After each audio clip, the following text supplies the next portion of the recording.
بسم اللہ الرحمن الرحیم۔ السلام علیکم عزیز طالبات، آج ہم اپنے مضمون نمبر 7 شجر کاری کی اہمیت و افادیت کا نصف مطالعہ کریں گے۔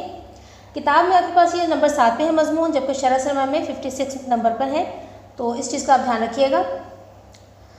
مضمون کا آغاز کرتے ہیں۔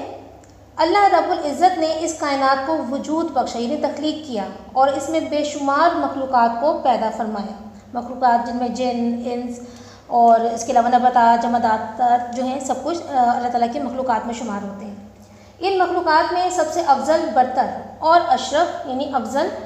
انسان کو بنایا۔ انسان کی مادی اور جسمانی ضروریات کو پورا کرنے کے لیے وسائل کا ایک ختم نہ ہونے والا خزانہ زمین کے سینے میں رکھ دیا، یعنی کہ ہم اس سے معدنیات بھی نکالتے ہیں اور اس سے جو ہے فصلیں اگاتے ہیں، پھل پھول اگتے ہیں، تو یہ زمین کے سینے میں موجود خزانے ہیں۔ مزید یہ کہ اللہ عز و جل نے اس کائنات کو پہاڑوں، جنگلوں، دریاؤں، ندی نالوں اور دیگر یعنی دوسری مختلف چیزوں سے مزین کر دیا، یعنی سجا دیا۔ ارشاد باری تعالیٰ ہے، ترجمہ دیکھیے اس کا۔ اور ہم نے زمین کو پھیلا دیا ہے اور اس پر اٹل پہاڑ ڈال دیے ہیں، اور اس میں ہم نے ہر چیز ایک معین یعنی مخصوص مقرر مقدار سے اگا دی ہے۔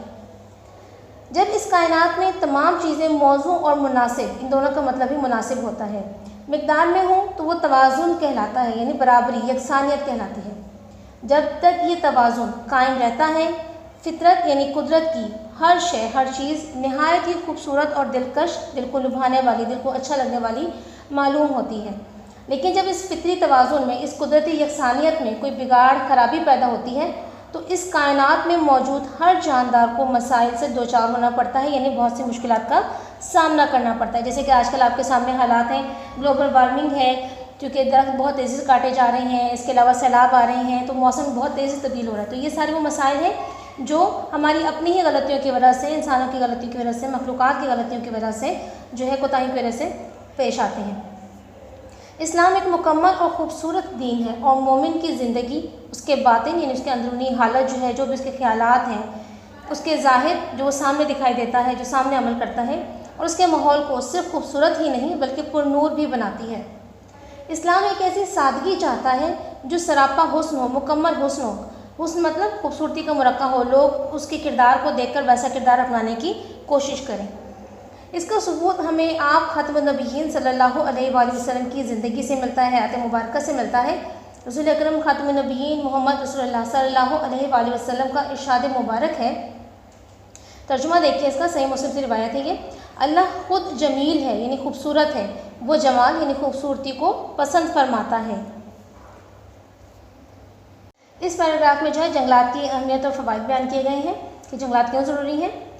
اللہ تعالیٰ نے انسان کو اشرف المخلوقات کا درجہ عطا فرمایا ہے، یعنی کہ اسے تمام مخلوقات سے افضل اور برتر بنایا ہے، اور اسے اس دنیا میں بھیجا تاکہ وہ اس دنیا میں آ کر اللہ تعالیٰ کی دی ہوئی نعمتوں سے استفادہ کریں، فائدہ اٹھائے، فیض حاصل کریں، یہی اور اپنے ذہن کی پرورش صحت بخش یعنی صحت بڑھانے والی، صحت دینے والی اور پاکیزہ ماحول میں کریں۔ درخت، جنگل، سبزہ ماحول کو شگفتگی اور تازگی بخشتے ہیں، یعنی کہ اس کو تر و تازہ ہمیں احساس ہوتا ہے۔ جب ہم سبزے کو دیکھتے ہیں تو ہمارے ذہن کو تر و تازگی کا احساس ہوتا ہے، جو تھکاوٹ ہوتی ہے ذہنی وہ دور ہو جاتی ہے ہریالی کو دیکھ کر۔ یہی وجہ ہے کہ اللہ تعالیٰ جنگ کے دوران میں بھی درختوں، فصلوں اور سبزہ زاروں کو تباہ و برباد کرنے سے منع فرماتے ہیں۔ قرآن مجید میں کئی جگہ اس کائنات کی سیر کرنے اور اسی ایک خدا کی تمام نعمتوں کا شکر ادا کرنے پر زور دیا گیا ہے، تاکید کی گئی ہے کہ آپ زمین میں گھومیں پھریں اور زمین کو تسخیر کریں، یہ اللہ تعالیٰ نے آپ کے لیے تخلیق کی ہے۔ تو دیکھیں اور سوچیں کہ یہ کیوں تخلیق ہوئی ہے اور ان سے آپ کیا کیا فائدے حاصل کر سکتے ہیں زمین سے، جو اللہ تعالیٰ نے ہمارے لیے بنائی ہے۔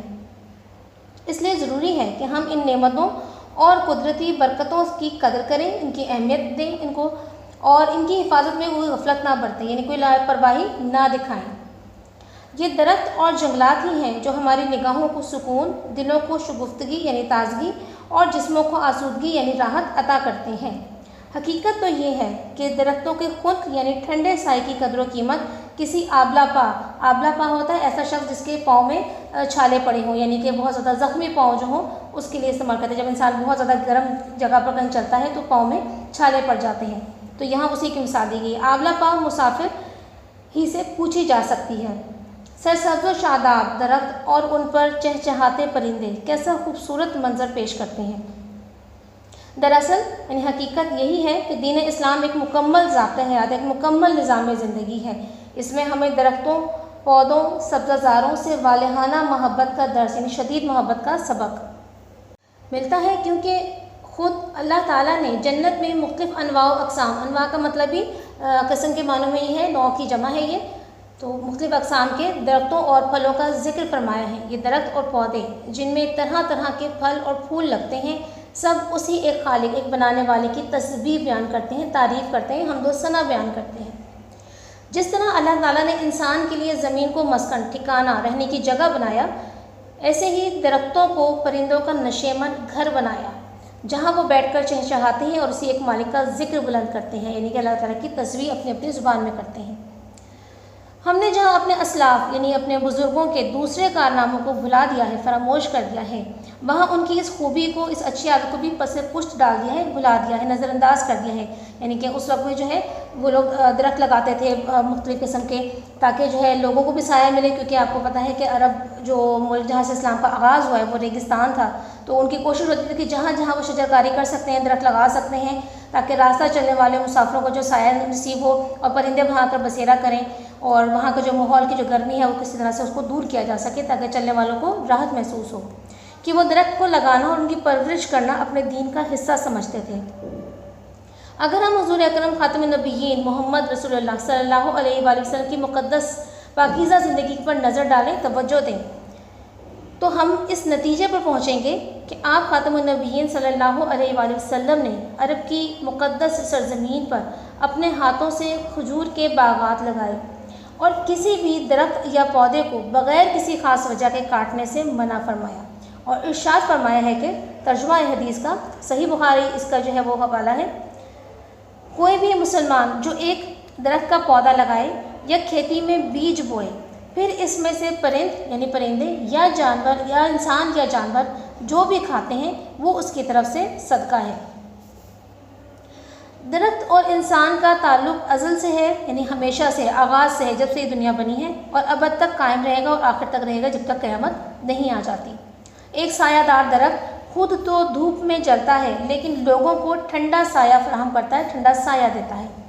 درخت صرف آکسیجن ہی مہیا نہیں کرتے، بلکہ آب و ہوا کو خوشگوار بنانے اور درجہ حرارت کی شدت سختی کو کم کرنے میں بھی اہم کردار ادا کرتے ہیں۔ اس کے علاوہ جو ہے درختوں کے یہ فائدے بھی ہیں کہ زمین کے کٹاؤ کو کم کرتے ہیں، زرخیز زمین جو ہے اس کو بہنے سے سیلاب یا بارش کے دنوں جو ہے روکتے ہیں۔ اس کے علاوہ جو ہے صوتی آلودگی کو بھی کم کرتے ہیں۔ تو مطلب جو جہاں پر بہت زیادہ شور ہو وہاں اگر زیادہ درخت لگائیں تو وہاں آپ کو جو ہے سماعت شور سے متاثر نہیں ہوتی، کیونکہ درختوں کو اللہ تعالیٰ نے یہ صلاحیت بھی دی ہے کہ وہ شور کو جذب کر لیتے ہیں، نہ صرف یہ کہ آلودہ ماحول کو صاف کرتے ہیں بلکہ وہ صوتی آلودگی کو بھی اپنے اندر جذب کر لیتے ہیں۔ درختوں سے حاصل کردہ لکڑی عمارات استعمال ہونے کے علاوہ فرنیچر، کھیلوں کے سامان اور دوسری اشیاء یعنی چیزیں بنانے کے کام آتی ہے، جسے پاکستان برآمد کر کے یعنی دوسرے ملکوں کو بھیج کر